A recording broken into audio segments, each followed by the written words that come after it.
Hello, my name is Mahsuda Snaith and today I'm doing a video for Project Twist It, who are challenging the way we talk about poverty. And what I really wanted to look at today was the power of stereotypes and how they can have such a massive impact. So I grew up on a council estate to a single parent mother who was living on benefit, and there were two things I really noticed growing up. One was that I was very aware of being poor and separated from mainstream society. And secondly, that there was this overriding image of council estates that were in the media that was largely based around drugs, gang violence and benefit fraud.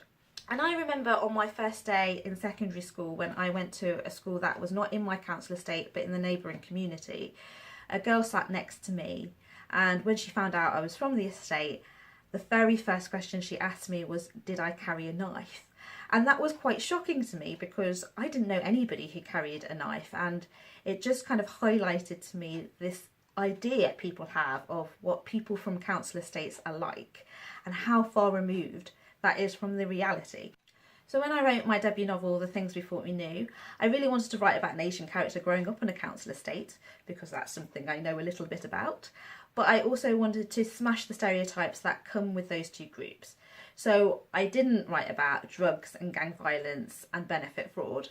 And for my Asian character, I didn't want her to be part of a big Asian family that only really cared about arranged marriages and terrorism, which seems to be the two subjects that always crop up with Asian characters. So the central character, Ravine, has a mum who is a single parent, but she's also incredibly independent and flouts all convention, and I hope is a very warm and loving character.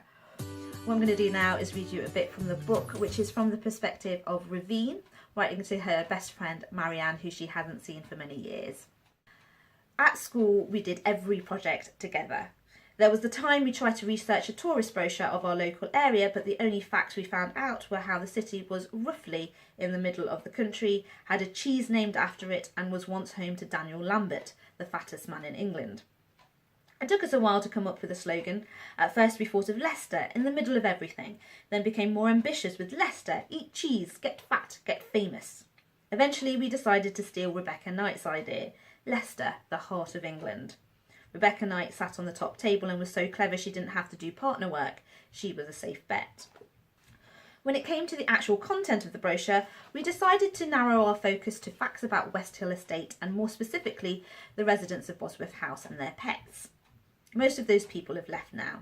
The Pattersons still live on the 4th floor, one mother, 3 boys, 2 British bulldogs, and Sandy Burke and her twins live on the 1st, 3 cats. But other people like old Mrs. Simmons across the hall, 2 budgies and 1 parakeet, have gone. I suppose you won't remember much about Bosworth House, it's been so long.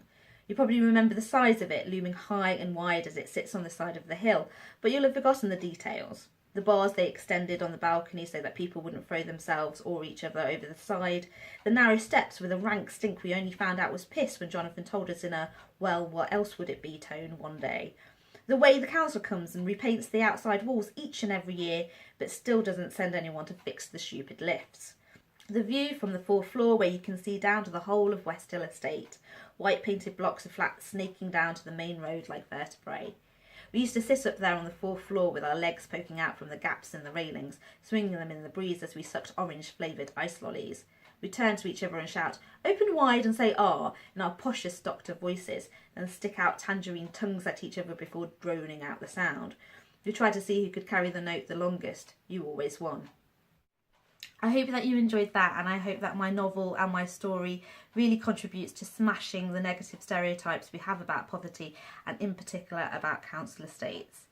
I never told anybody when I was growing up that I wanted to be a writer. Being an Asian girl growing up on an estate, it felt like saying that out loud would seem mad.